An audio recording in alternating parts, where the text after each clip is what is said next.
धन्यवाद करती हूँ अध्यक्ष महोदय।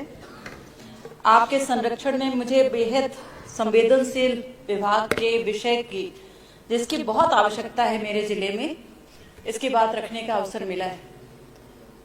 अध्यक्ष महोदय, सबसे पहले तो आपके माध्यम से मैं माननीय मुख्यमंत्री जी को बहुत धन्यवाद ज्ञापित करना चाहती हूँ कि प्रदेश के सभी विधायकों को उन्होंने विशेष राशि आवंटित की है जिसके माध्यम से वो अपने क्षेत्र का विकास कर सके। रीति पाठक जी को अपना पूरा प्रश्न करने दीजिए।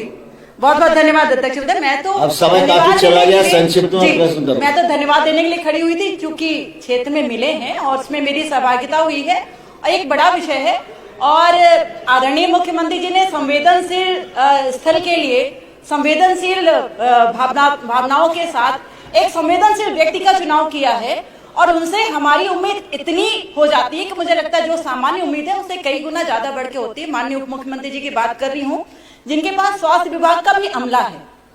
अब आ जाती हूँ आदरणीय अध्यक्ष महोदय अपनी विशेष बात पर उससे पहले ये जरूर कहना चाहती हूँ कि रीवा के लिए जिस तरह से आपने चिंता की है, मुझे पूरी उम्मीद है सीधी के साथ पूरे मध्य प्रदेश की चिंता स्वास्थ्य विभाग के विषय में आपके माध्यम से होना है, क्योंकि अभी उत्तर मैंने देखा है और ये पहले सवाल को मैं अपने उत्तर से आपके जवाब से मैं पढ़ना चाहती हूँ। इसमें लिखा है कि पद पूर्ति एक निरंतर प्रक्रिया है, समय सीमा बताया जाना संभव नहीं। तो निरंतर अनवरत और सतत प्रक्रिया का ज्ञान हमें भी है अध्यक्ष महोदय। मैं बड़े ही विनम्रता से आदरणीय उप मुख्यमंत्री जी को ये निवेदन करना चाहती हूँ कि सम्मानीय उप मुख्यमंत्री जी जो स्वास्थ्य मंत्री भी हैं, मैं आपको बताना चाहती हूँ कि चूंकि आपको तो पता ही होगा हमारे सीधी जिले की स्वास्थ्य व्यवस्था हमेशा हाईलाइटेड रहती है। अभी परसों की बात है और उसके एक दिन पहले की भी बात है। गंभीरता से विषय को हम व्यक्तिगत रूप से चर्चा करेंगे अगर आप अनुमति देंगे तो, पर अनुमति नहीं मिल पाती है। मैं ये कहना चाहती हूँ कि इसमें 36 पद स्वीकृत हैं। हमारे जिला चिकित्सालय में जो विशेषज्ञों की बात करूं तो 36 पद स्वीकृत हैं जिसमें 12 पदों पर विशेषज्ञ कार्यरत है, सिर्फ 12 पद ही खाली है और इसमें जो रिक्त पद है उनकी संख्या अध्यक्ष महोदय 24 है। कैसे चलेगा हमारा अस्पताल? और चिकित्सा अधिकारी की अगर मैं यहाँ पर बात रखूं तो इसमें 21 पद स्वीकृत है जिसमें 17 पदों पर चिकित्सक कार्य कर रहे हैं, जिसमें संविदा और रेगुलर ये दोनों को मिलाकर मैं बात कर रही हूँ। तो चूंकि उत्तर तो मैंने पहले ही पढ़ दिया, अब आप उसी चीज को वो करेंगे, लेकिन मैं ये कहना चाहती, पहला प्रश्न पूरा हो जाए अध्यक्ष महोदय आपके संरक्षण में मेरा ये कहना है, पहला प्रश्न कि इसमें क्या सरकार के माध्यम से कोई विशेष निर्देश है कि जिनकी पदस्थापना हमारे डॉक्टरों के हमारे सीधी जिले में होती है लेकिन ये तुरंत 1 दिन 2 दिन के बाद दूसरे जिले में तीसरे जिले में चले जाते हैं, तो कम से कम ऐसे निर्देश दिए जाए कि 3 साल के लिए हमारे पिछड़े जिले में भी आकर काम करें। आदिवासी बाहुल्य जिला है और बड़ी आवश्यकता है। इतने हाईलाइटेड हम लोग सिर्फ स्वास्थ्य व्यवस्था की अव्यवस्था में होंगे तो कैसे काम चलेगा अध्यक्ष महोदय? आपका संरक्षण चाहिए। कृपया बैठिए। मैं अध्यक्ष महोदय विशेष संरक्षण आपका चाहती हूँ कि माननीय प्रधानमंत्री जी ने और हमारे तत्कालीन मध्य प्रदेश सरकार ने मिलकर मेडिकल कॉलेज स्वीकृत कराया था हमारे सीधी जिले में और जिसकी प्रक्रिया निरंतर चल रही है अध्यक्ष महोदय। जिला प्रशासन के माध्यम से मिलकर भूमि आवंटित कर लिया, लेकिन उसमें भी लगातार लगा हुआ कि ये इधर चेंज हो जाए इधर चेंज हो जाए, उससे मुझे मतलब नहीं है। पर आपके संरक्षण में मैं ये कहना चाहती हूँ कि अध्यक्ष महोदय इसमें जो लगातार मैं चिंता करती हूँ पूछती हूँ तो इसमें ये उत्तर आया है कि पीपीपी आधार पर मेडिकल कॉलेज की स्थापना हेतु जारी प्रथम चरण की निविदा में किसी भी निविदाकार द्वारा कोई बिड प्राप्त नहीं हुई और होगी भी नहीं अध्यक्ष महोदय।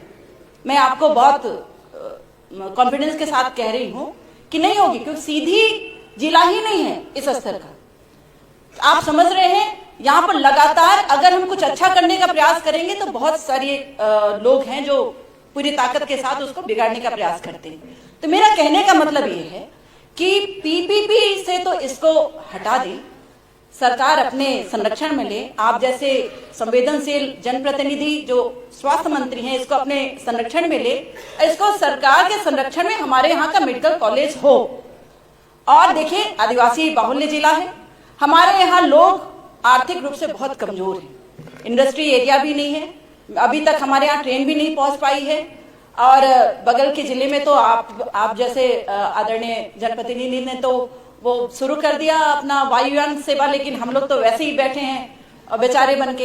इसलिए आपके विशेष दृष्टि की आवश्यकता है। मैं चाहती हूँ प्रश्न आ गया है, मैं चाहती हूँ कि इसको सरकार संरक्षण में ले, पीपीपी मॉडल इसमें खत्म कर दे और इसमें शीघ्र कार्यवाही। एक मिनट, क्योंकि मैं ऐसा मानती हूँ कि पीपीपी मॉडल हम जैसे जिलों के लिए, सीधी जैसे जिलों के लिए उचित नहीं है। और यहाँ पर कोई भी बड़ा इंडस्ट्रियल बड़े व्यक्ति यहाँ पर अपना इन्वेस्ट नहीं करना चाहते हैं। मेरा निवेदन फिर से मैं अध्यक्ष महोदय आपके माध्यम से करना चाहूंगी कि इसको सरकार अपने संरक्षण में ले और सीधी जिले का उद्धार करे। अध्यक्ष महोदय, आदिवासी पिछड़ा जिला है, समझ में आ गया है। आयुष्मान कार्ड में माननीय मंत्री,